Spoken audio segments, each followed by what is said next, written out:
Welcome back to Economics. This is Dr. Kling, and today's topic is consumers and producers surplus. And first I'm just going to show where to find these things on a supply and demand diagram, and then I will explain what it is we're talking about. So we'll have a supply curve and a demand curve, and as usual, even though I call them curves, I draw them as sort of straight lines, although they don't have to be straight lines.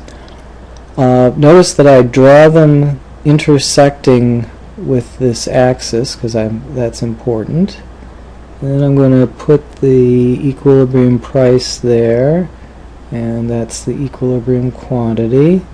And I'm just going to label these points. I'm going to call this point A, this point B, this point C, this point D. Well, let's put it little d, just not to confuse it with the demand curve.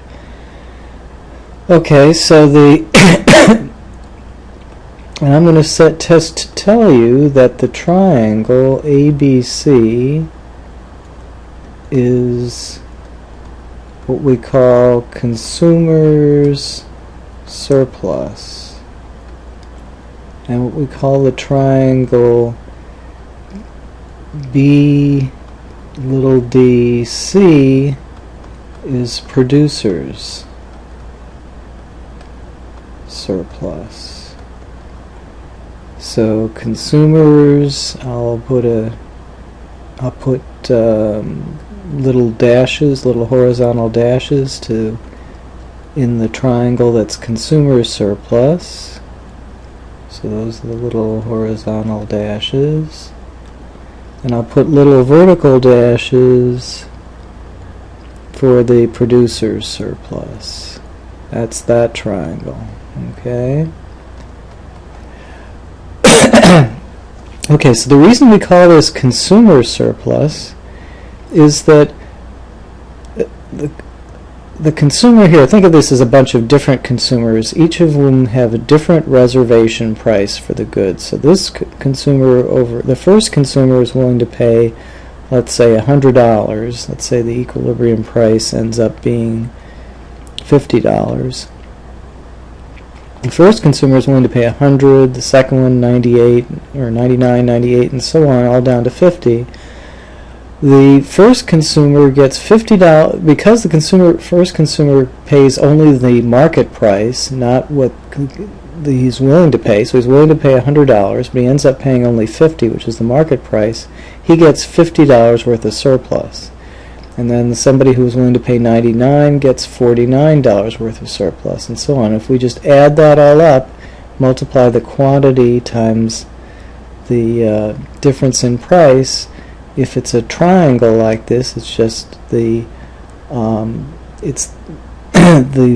area of this triangle is equal to the distance along here, which would be from 0 to QE, times this difference between the highest reservation price and the market price. So if everything's a straight line demand curve, then the consumer surplus is equal to QE, well, 1/2, since we'd said half times base times height, 1/2 times QE times A minus B. Now, that's more precise than we really think we can get for consumer surplus, because we usually don't think it's literally a straight line. Okay, so this producer surplus, it comes about symmetrically that there were suppliers who were willing to supply this good for much less than the market price, and if we take the market price minus what they're willing to supply it for, this capital B minus D for this first supplier, and then the distance between these here and here and here and here and here and here.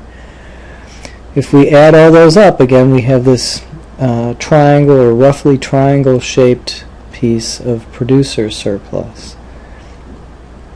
And this is actually quite important because one way economists look at the benefit of the market system as a whole, the system that allows people to trade goods and services voluntarily, is that it provides this surplus. And in fact, the measure of the sort of the value of the entire market system is in some sense the value of all these surpluses. And so we'll see when next time when somebody does something to distort the market, you can measure the cost of the distortion of the market as the loss of consumers and producers' surplus. But we'll save that for next time.